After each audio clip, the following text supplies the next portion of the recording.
Então, sejam bem-vindas, mamães, ao nosso canal Inglês para Crianças em Casa. Aqui eu ajudo mães a criar um ambiente de imersão com a língua inglesa em casa, para que os seus filhos possam falar inglês sem livros e sem estresse. Eu sou Shellen e o tema de hoje é: este detalhe pode impedir o seu filho de falar em inglês. Então, hoje vocês vão saber qual é o detalhe. O simples detalhe que separa as crianças que conseguem aprender e falar inglês das crianças que não conseguem aprender.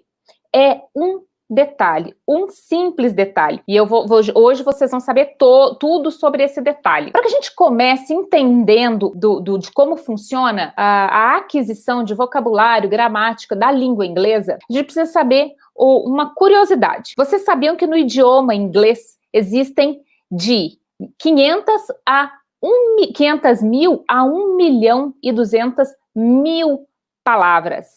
Entre elas, expressões, frases. E aí, o que vocês acham? Me conta.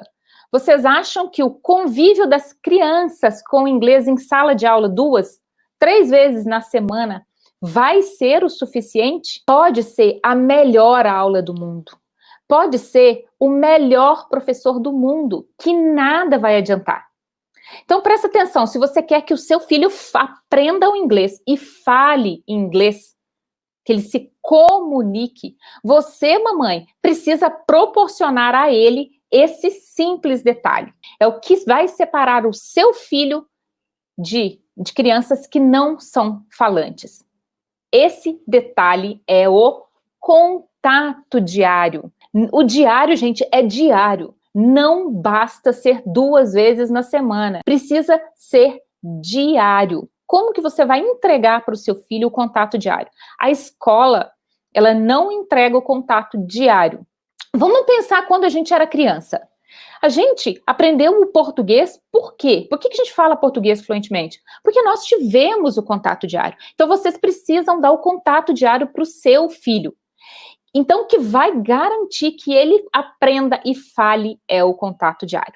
Agora, só o contato diário vai fazer e garantir que ele aprenda, só que não vai garantir, talvez, num tempo que a gente quer, né? Nós, como mães. Às vezes a criança vai penar e anos para aprender e nem sempre ela vai conseguir. Mas existem fatores que fazem com que esse contato diário, esse aprendizado, se torne mais rápido. Muitas pessoas me perguntam: Shellen, quanto tempo meu filho vai estar falando inglês?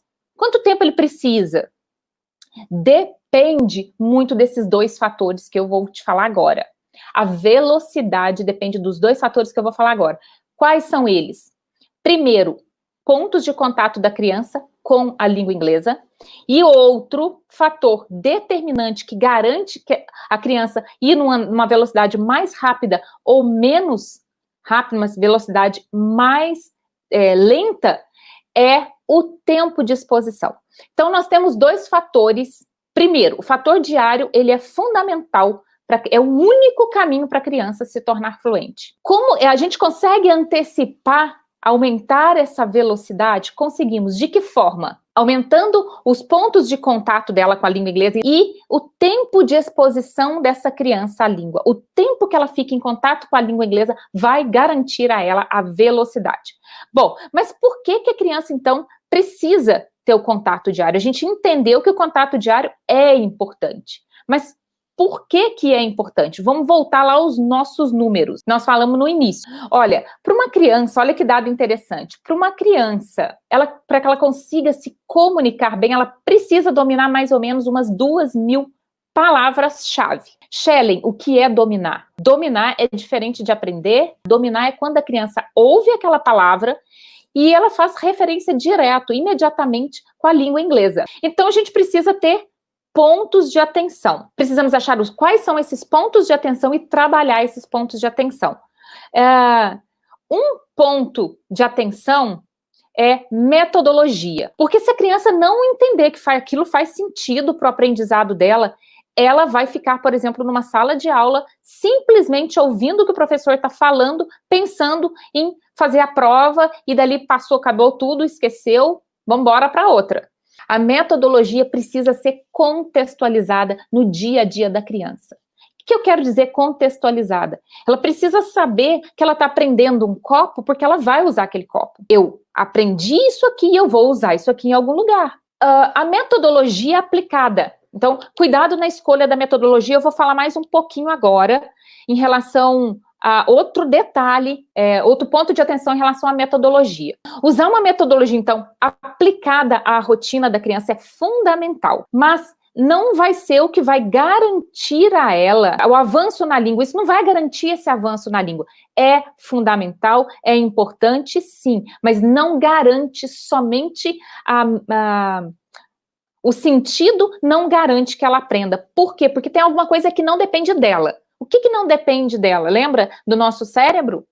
O nosso cérebro tende a guardar as palavras que mais usamos e descartar as palavras que a gente menos usa, que nós menos usamos. Então, isso independe, o cérebro independe dela. Então, olha só, a metodologia precisa fazer sentido para ela, mas só a metodologia do sentido prático não basta. Precisa o quê? O nosso cérebro entender que aquilo é importante. E existe técnicas da gente mostrar para o cérebro o que é importante, porque ele vai aprender alguma coisa e ele não vai reter esse conteúdo se ele não entender que aquilo é importante para ele. A gente precisa fazer o quê? Dar o ponto de atenção para ele, mostrar o que é importante para que ele memorize. Ele tem um filtro natural que é usado como forma de sobrevivência, que o que ele não usa com frequência, ele vai descartar. Então, é sentido. Quando nós envolvemos os sentidos, nós ligamos o sinal de alerta. Então, pegar, tocar, sentir o cheiro, olhar, tudo toca os nossos sentidos. Isso faz o cérebro entender que é importante. Outra forma, gente, da gente mostrar para o cérebro que aquela informação é importante, a primeira atuando nos sentidos. E a outra forma que a gente pode mostrar para o cérebro, para mostrar para o cérebro do nosso pequeno, que aquela informação é importante e ele não vai esquecer nunca mais. É despertando nele, usando uma técnica chamada sistema da repetição espaçada. Schelling, o que é sistema de repetição espaçada? É quando a gente... vamos voltar lá. Nosso cérebro tende a esquecer as palavras que a gente menos usa. A gente precisa, então, retomar. É uma repetição espaçada. Então, essa técnica funciona assim. Quando nós estamos quase esquecendo uma informação, a gente vai lá e revê. Então, a GoTag usa essas duas formas de manter o cérebro em ação. Quais são os sentidos? Pegando, tocando, através das tags em casa. A gente tagueia a casa toda e a criança começa a pegar, tocar. E o outro é o sistema de repetição espaçada. Como que a gente usa o sistema de repetição espaçada dentro do método GoTag? Através do game.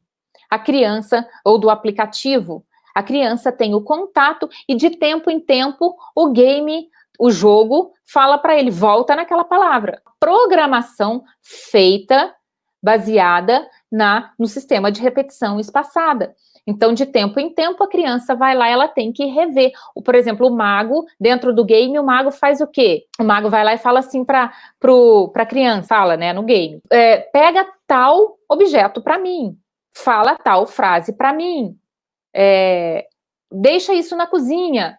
Então, esse fato de ele pedir alguma coisa, tagueia para mim tal objeto, aí a criança vai tagueando. Então, com desafios que ela precisa avançar, porque ela quer cumprir aquele desafio para ganhar os seus acessórios. Então, na GoTag, o sistema de repetição espaçado, ele é usado através do game, de uma programação feita para voltar, retomar aquele aprendizado e não deixar ele se perder no processo, no meio do caminho, que acontece com o sistema tradicional. A informação acaba se perdendo no meio do caminho. Então, o contato diário, ele não só é um atalho para o seu pequeno aprender a falar, como ele é o único caminho. Então a gente tem que ter a consciência, papais, mamães, nós temos que ter a consciência que não adianta mandar a criança para a escola. Não adianta. Não vai. essa criança não vai conseguir evoluir na língua. Obrigada, boa noite, obrigada por essa companhia. Bye, bye.